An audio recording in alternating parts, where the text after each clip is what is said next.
Welcome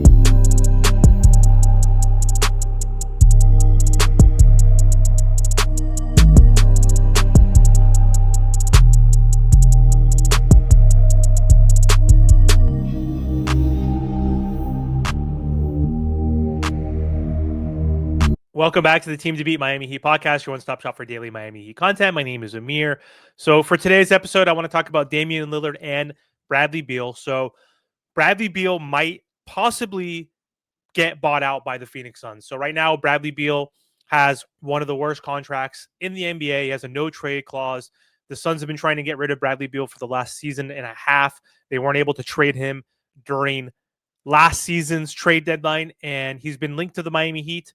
We have been linked to him as well. We've wanted him, but we haven't pulled the trigger recently because of the cost and also because of his long-term contract. He still has 2 years, 110 million left, so that's an average of $55 million per season for someone who's 31, going to be 32 next season, who is literally injury prone, has had a history of injuries and missing a ton of games.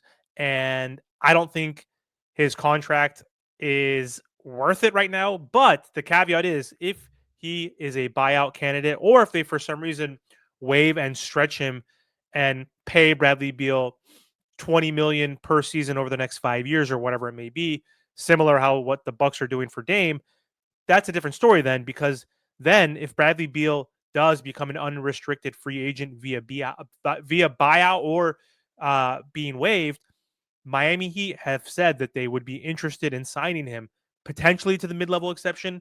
Not sure exactly what that contract would look like, but if that's the case, if Bradley Beal is waived and is an unrestricted free agent, then you don't have to worry about the unbearable contract. You don't have to worry about anything. You do have to worry about the no trade clause, I believe, but I think based on his recent production, if you're getting him on a mid-level exception, that is obviously a no-brainer. That is something you have to do. Like Bradley Beal, obviously, is not the same Bradley Beal as he was. He's a three-time All-Star. He made it to the, I think, the All-NBA third team back in 2020 with the Washington Wizards when he was 27 years old. He is not that same player. He averaged 30 points per game 2 seasons in a row, and he has not done that since 2020. But he's still a capable player, but I don't honestly know what his fit would be necessarily because we already have Tyler Hero, who's 25. So adding Bradley Beal, who's going to be 32, does he come off the bench? Do we start Bradley Beal and Tyler Hero? Is that's going to be the same problem that the Suns had basically with Devin Booker and Bradley Beal? There's no true point guard. We don't have a true point guard on this roster. And so I just don't think it's the best fit. Yes, he's an okay defender. I think he's a better defender than Tyler Hero, but he's not the best defender. He's not the best playmaker, honestly.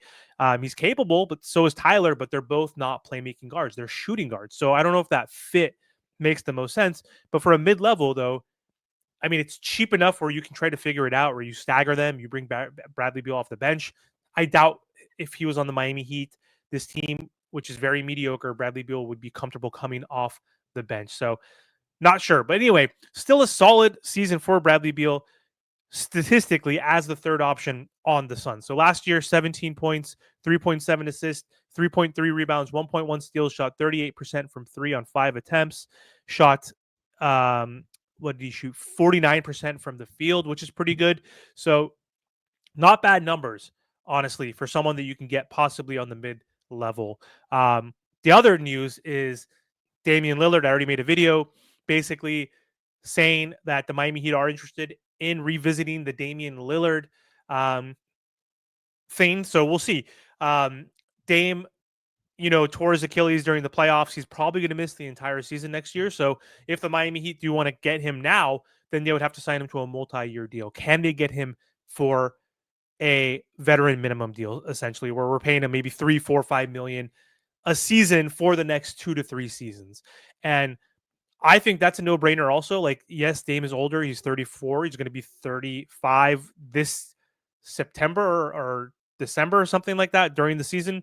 So if he's missing this entire season, we're not going to have Damian Lillard on this roster until he's aged 36. And he's coming off an Achilles. Is he going to be the same? I have no clue. We'll see. But the fact that we're interested in possibly adding him and Dame, like, fuck it. just do it. What do we have to lose at this point? The fit might be clunky. We're gonna have him, Tyler, Bradley, and then we're gonna have Davion and Kasparis. Like we're gonna have a ton of point guards and shooting guards now on this roster. So, like, does it even make sense? Make it make sense. I don't know. Like, I have no clue what direction the Miami Heat would go or want to go or what I would want to do.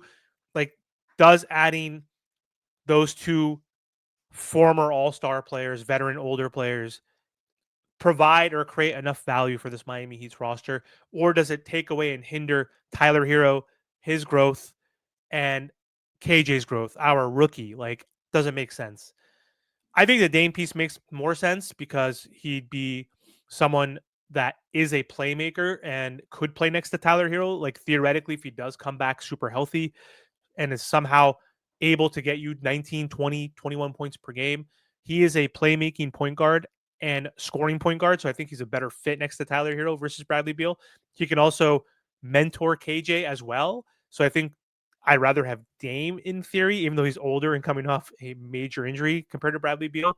But yeah, I don't know. Let me know your thoughts. I don't even think we're going to get either of them at this point. We'll see. I think Dame probably wants to suit up for a contender. Yes, he likes Bam. Yes, he wanted to go to Miami only, but that was when we had Jimmy Butler. So that's a different story now. We're a different team. We're a team that is mediocre. That's a perpetual playing team. So if I was Dame in the twilight of my career, especially coming off a major injury, I would most likely want to play for a real contender, as he probably only has a couple years left in the tank.